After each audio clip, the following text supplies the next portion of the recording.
Hey, this is Anney and Samantha. And welcome to Stuff Mom Never Told You, a production of iHeartRadio.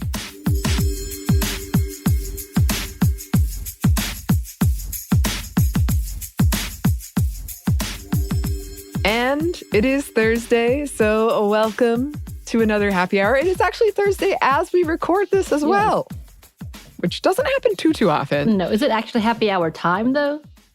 Is this considered happy hour time? Somewhere it is. You don't need to talk about that. As always, speaking of with these episodes, drink responsibly if you choose to do so. We love to have just these moments to kind of wind down and relax, however way that may be for you. And speaking of Samantha, what are you sipping on? I am actually sipping on a Samuel Adams. Mm-hmm. Yes, Sam Adams. Cold Snap White Ale, because I do enjoy good winter ale drinks. And Sam Adams has actually a pretty good reputation for who they are and what they do, and for being such a pretty popular brand.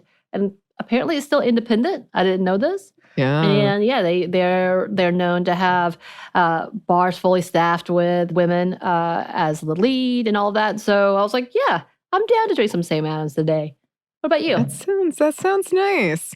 I'm drinking a margarita with sparkling water. I recently discovered, and I know this sounds a little gross probably to some people, but I recently discovered a hot chocolate red wine drink, and it's actually really good, but I'm out of hot chocolate. So I had to plan B. Is it warm? Mm-hmm. I have doubts. I did as well, but over on the other show, I Do Savor, we just did an episode on the hot toddy, and I saw that a couple years ago, it was just a really popular hot toddy, and I was like, oh, okay. But yeah, it was really nice. I really liked it, but alas, I don't have it right now. So you just put hot chocolate and wine together? Yeah, pretty much. You kind of heat up some milk slowly so it doesn't scald, and then you take it off the heat. You add hot chocolate, like a hot chocolate packet, mix it, and then add half a cup of red wine. Mix it. And then... Oh, milk and alcohol. Not a huge fan. It's risky. Yeah. It's a risky proposition. I don't know if you have to use the milk. That was just the recipe I used, because normally I make hot chocolate with water. But anyway. I like mine with milk. I got some chocolate bombs. Did not go off as I had thought. I'm sad about that for you. Yeah. I'll send you the video. It literally was a bloop, bloop. Oh, what a letdown. Yeah, so I kind of did a complete 180 of what I was expecting to do and have a margarita. But, such is life. Love a margarita. Me too. So today we are going to be talking about a song, which I think is a first in these happy hour segments. Oh, we should do a happy hour segment about our karaoke preferences. Well, see, that's what I'm saying, because I think it's so funny to me because I have the nerdiest song selections and some random, like, ludicrous in there. As compared to you, we have very different songs we request. But I want this song is the new song I want to sing. And also, I've never gotten to do it, but I want to do the Tiffany Haddish song from the Lego Movie 2. I think that's going to be hard finds. Like we're gonna have to dig for some of these karaoke songs. See, we found there are some places in Atlanta where you can bring either a flash drive or you can request a beforehand, and they'll get them for you. But I bet literally no one in history, in Atlanta at least, has requested Tiffany Haddish's song from Lego Movie 2. I would be surprised. It's excellent. That is so specific. Very specific. It's an excellent song, and that's a shame. It's a shame I can't find it. I've looked last time years ago before COVID, and we were doing karaoke. I looked for that song, and people looked at me like, what are you talking about? Well, I find that funny because our group specifically, when I say our group, I Heart Kids, like to jump into musical numbers. And I was very surprised by this because we have a coworker who loves her show tunes. Mm-hmm. That threw me off. And then we have the boys that really like the Pokemon song. And I didn't know that was a thing.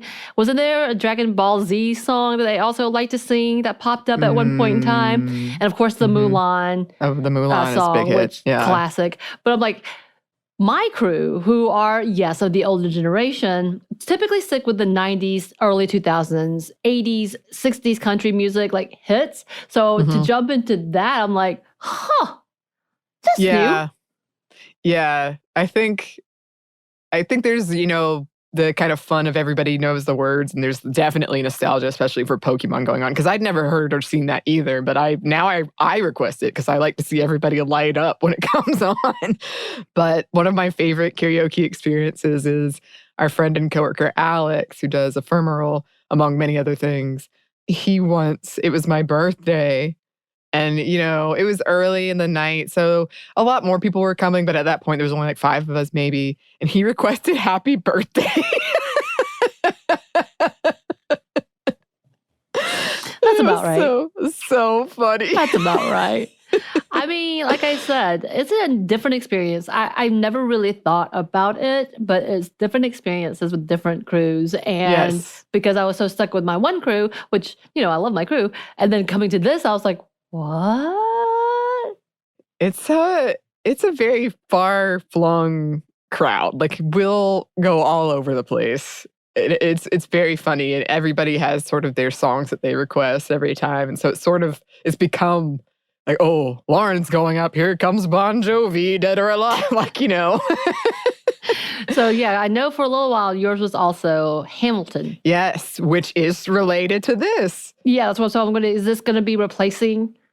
It might be. I love doing the Hamilton one. I do My Shot, but that song is 6.5 minutes long, so I always feel bad because it's kind of hogging the time. So I usually do it at the very end because I don't want to take up time with. And plus, I know for some people that's annoying when people come on and do a show tune for 6.5 minutes, and I understand that. So I'm not trying to do that. This song is a regular length 3-minute song. So, I don't know if it will replace it, but certainly I wouldn't feel as bad singing it. Although only me and probably my friend Marissa, who is the person who put this song on my radar in the first place, would know the lyrics. And part of the fun is that everybody knows the song that you're singing and they can all get in on it. So I don't know. I'm definitely going to do it one day. I don't know if it'll be a regular. Okay. Yes.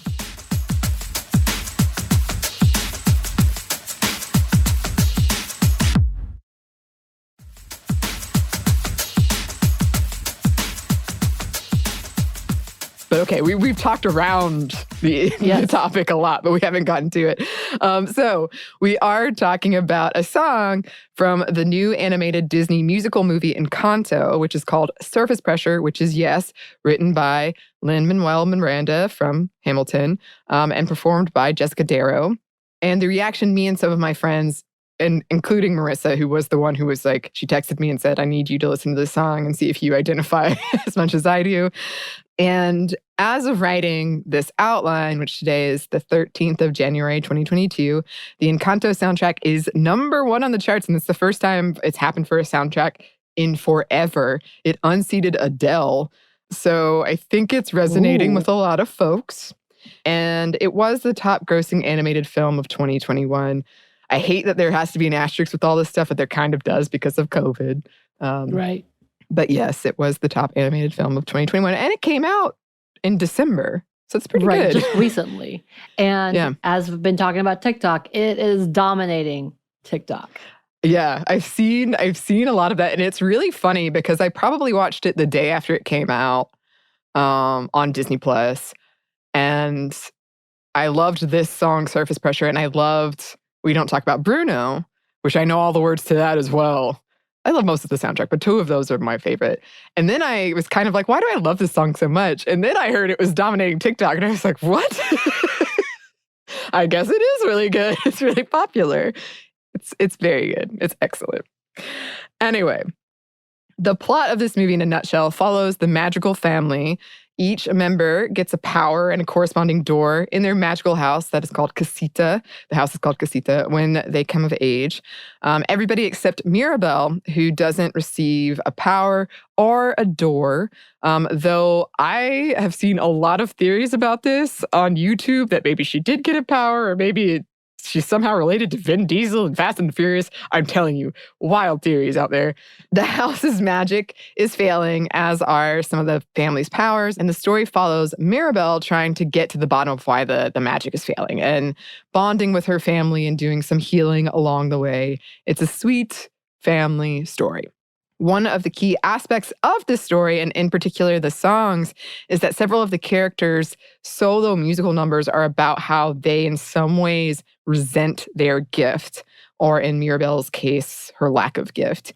Her oldest sister, Isabella, resents being perfect and struggles to keep up that image. Her second oldest sister, Louisa, who is strong, really buff, with super strength, that's her gift, but she struggles with anxieties of failing the family and not being strong enough, not being enough, which she sings about in the song Service Pressure. And yes, Marissa was like, you've got to watch it. You got to tell me if you identify. And immediately, I mean, within the first verse, I was like, oh no, yep. Some tears were shed. Oh no. And the song alternates between a strong, flat singing voice portraying how Louisa is on the outside, contrasted with a softer, more vulnerable voice for how she feels on the inside. And here are some lyrics to give you a taste. I'm not going to sing it. Please sing one bar. No. Just one. Give me the chorus. Because I don't have a clue what this song is about at all. You gotta go. No. Just one verse. No. It's funny though. One, definitely go listen to it if you haven't heard it already. It's amazing. But two, me and my younger brother used to have a game where we would say lyrics to each other, and whoever started it got to pick the song, and we would see who was the first to laugh. Because when you just say lyrics, it often sounds very, very silly. Yes. Yeah. So here we go. I'm going to say some lyrics.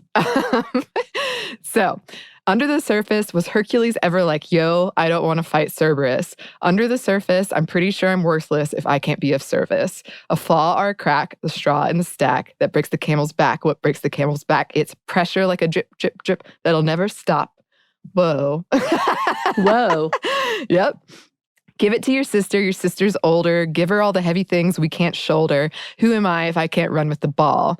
Give it to your sister's stronger. See if she can hang on a little longer. Who am I if I can't carry it all? If I falter.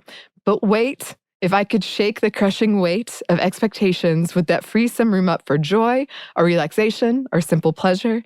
Give it to your sister, it doesn't hurt, and see if she can handle every family burden. Watch as she buckles and bends but never breaks.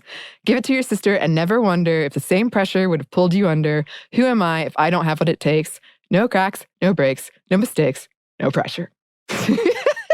Nice. Yes. It's so hard not to sing it because it's so good. And I know everyone's like, you butchered it, but I can't do it. Disney will come for me. I can't have it. So one of the interesting things has been seeing how many people relate to these songs and why, and how some interpret the whole movie as a warning about relying too much on our gifts or defining ourselves too much by our accomplishments, and how damaging and limiting and stressful that can be. And that's something you and I have talked about a lot, of this. Right.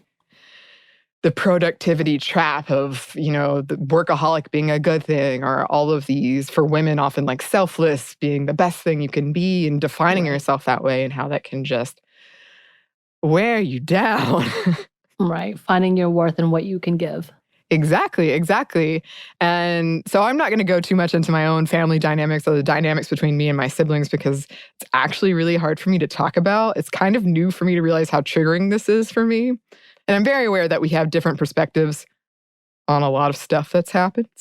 But whether they put it on me or not, I did feel this way. Like I felt a responsibility to keep the family together, to stay strong when everything was awful. A part of that could be being the only daughter and the middle child, because I have two brothers, one older and one younger. My family used to joke that I was so strong that I would, quote, be the last one standing, which I was very proud of, but I also resented. And in turn, I think that led to some resentment of me, because outwardly it appeared as though I never struggled, though I was very, very, very much struggling, very much. And I felt so responsible that for everything that went wrong, I took all of that on as my fault. And to this day, I feel a lot of guilt for not doing a better job, even though I was a kid. So hearing the song was like a solve because I thought, yes, yep, that's it. Yep. And also, so it was painful. It was painful. And yeah, there were tears because it's been so long how I defined myself. And you're kind of like, well, you take that away. Well, then what am I? Yeah. What am I? Yeah. And I was telling you before that someone did a specific TikTok of a man who was listening. She wanted him to listen to this specific song because she was like, this is him to the core. And his face, like, as it continued to like seep into his mind, the actual lyrics and what it was saying him. And at the end, he just kind of stops and he goes, that's me. And that's kind of like what I'm hearing with you. And I think there's been a lot of conversation about the realism that is laid on in trying to keep it together and being the center. I find it, and I'm not going to say too much, but like, I see why Marissa would have been like, oh, yeah, this is not only for me, but for you. But here we are, because you two have a lot of similarities in this realm. And me, I come off as very independent, like, myself, but nobody, my family is not dependent on me. I have forever the outside child. And that's a whole different conversation. But yeah, so for me, it's like, I don't necessarily get this because I don't think my family depends on me in any way whatsoever like that. But at the same time, that pressure that I've seen that happens within, and we talked about with the parentification episode, this is absolutely it. Yeah, for sure. And I saw, again, it's so funny when you research something for the show and then immediately every article that Google's telling you is about that thing. I saw a lot of articles from people who were saying, you know, I don't have siblings, but I still related to this because I still feel this pressure and this kind of, I have to act this way on the outside and this way on the inside. And I think that's the power of a good song and good media in general, is that people can connect from all different types of backgrounds. And I think also after this happens, it's funny / sad, but Louisa's powers fail, and she's not strong anymore. She gets them back in the end, but I guess spoilers. Whoops. So many spoilers. Sorry. Her powers kind of fail, and she's crying, and she's trying to hide it, and she doesn't know what to do or who she is. And the younger sister, Mirabelle, is kind of like, you know, you're so much more than that. Like, you're not just that. So it's very sweet. It's very sweet. I highly recommend it. I highly recommend the soundtrack. Hopefully one day, Samantha, probably not anytime soon, but you'll get to hear me sing it in karaoke. I'm excited. It's a good song. We might have to do a private setting of like me just sending you a karaoke machine and making you film yourself. Don't tempt me, I'll do it. Then you'll regret it all. Will I? I don't think so. Oh boy. That's how it ends up on social media. Well, cheers on that note, Samantha. Cheers. And cheers to you, listeners. We don't talk about Bruno. That's the only thing I know. That song is so good too. I was like, she dared me to sing it. I could do all the lyrics because I got it for both of these. But I won't. Well, listeners, thank you so much for being with us. If you have any song that you want to talk about that's really resonated with you, or any issue that we touched on here, or anything that we should talk about in happy hours, anybody we should highlight in these happy hours that's in the brewing beverage industry, please contact us. You can email us at stuffmediamomstuff@iheartmedia.com. You can find us on Twitter @momstuffpodcast or on Instagram @stuffInevertoldYou. Thanks as always to our super producer, Christina. Thank you. And thanks to you for listening. Stuff I Never Told You is a production of iHeartRadio. For more podcasts from iHeartRadio, visit the iHeartRadio app, Apple Podcasts, or wherever you listen to your favorite shows.